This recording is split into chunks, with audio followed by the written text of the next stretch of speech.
Hello again, good people. Hello again, good people.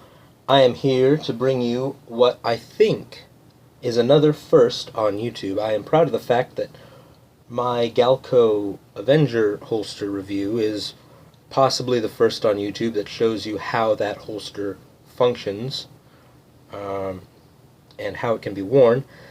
I think this will be the first video that talks about the Winchester Defender buck and ball load in a very specific context. This is a round that I really didn't think much about when I first saw it. On paper it looks great. It's one slug, 3 buckshot balls, a classic, something that people rave about all the time, but for me, I didn't quite see the appeal. Because if this was meant as a self-defense load, again, some people definitely would like them, but you've only got an 1150 feet per second velocity for these.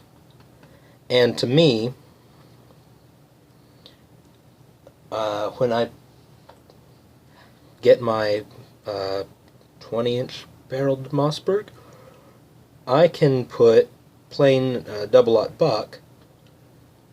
I'll get more velocity out of those. I can handle the recoil of those just fine, and they'll be considerably less expensive. If you pick up a box of this stuff, it'll be $13 to $15 for a box of 10. I can't remember how much double-aught buck was the last time I bought it, but it was a little bit less. So to me, the velocity wasn't there, the price wasn't there. It's a good round in theory, but because I'm able to still handle a fairly stout double-aught buck load, it wasn't something I really thought much about. Again, I liked the idea, I liked the load, but it just wasn't moving fast enough to do what I wanted it to.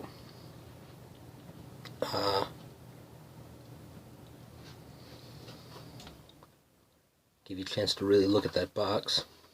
Anything? There we go, that's how it's all put together.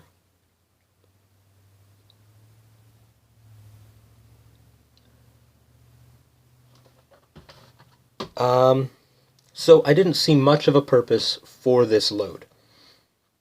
However, I did recently pick up a little firearm that suddenly makes the Winchester Defender cartridge make a little more sense. Hear that?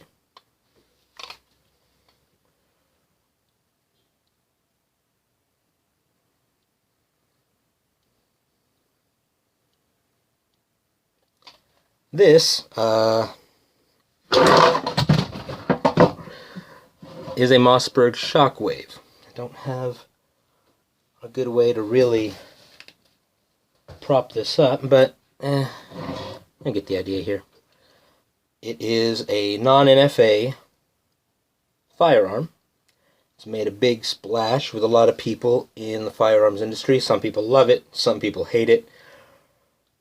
Personally, I bought it because it was a gun that,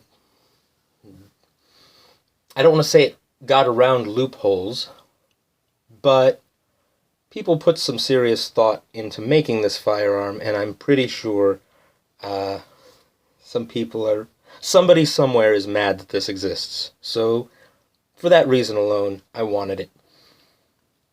Now, I know some of you would say a full-size shotgun, a proper shotgun with a stock, and a stout buckshot load would be better for most situations, and I would agree with you.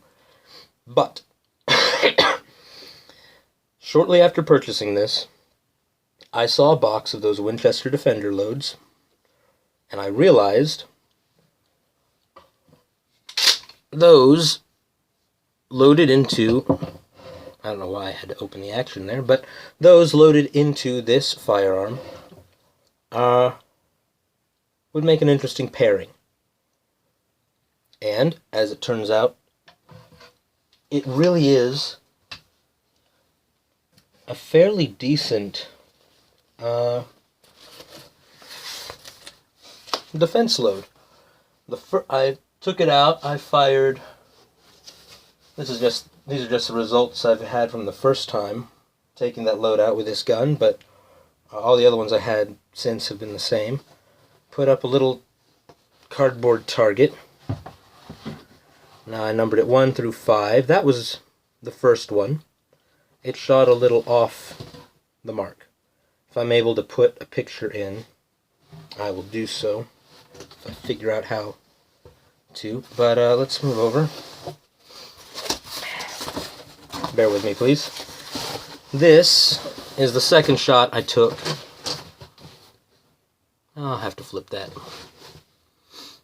One moment, please.